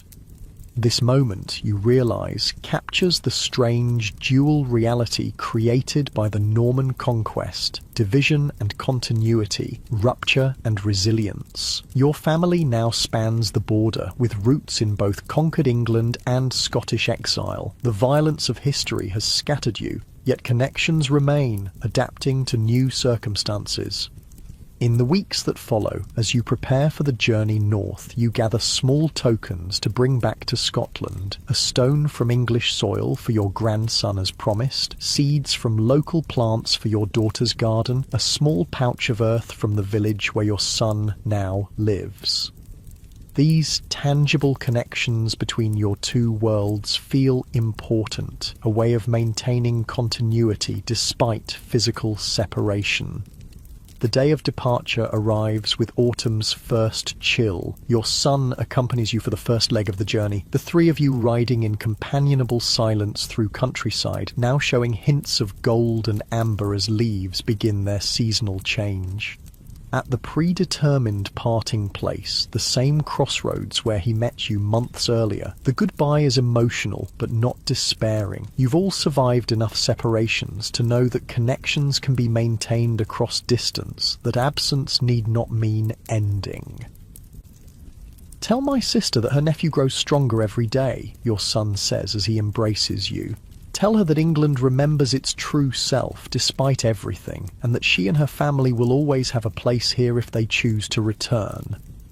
You promise to convey his message, then turn your horses northward. The journey home to Scotland will be more challenging than the journey south. Days growing shorter, weather less reliable, your bodies tired from months of travel, but the knowledge of what awaits provides motivation to continue each day. Your daughter and her family, the community you've helped build, the life you've created from displacement. As you ride, your wife often falls into reflective silence. Eventually, she shares her thoughts. "I've been thinking about what we'll tell them when we return," she says. "About England now, about what we've seen." "And what will we say?" you ask. She considers this carefully. That England endures, though changed, that something new is emerging from conquest, not what was, but not entirely foreign either, that life continues, even after devastation. Her summary captures what you've observed, the complex reality of England 20 years after Hastings. Not the simple restoration some exiles still dream of, but not the complete erasure of Saxon culture that once seemed possible either. Instead, a gradual blending, an evolution toward something that incorporates elements of both conquered and conquerors. "And that's enough, you wonder?" "It has to be," she replies simply. "It's what is." This pragmatic wisdom has guided her throughout your shared journey, the ability to accept what cannot be changed while working within those constraints to preserve what matters most. It's an approach that has served your people well, both those who fled and those who remained.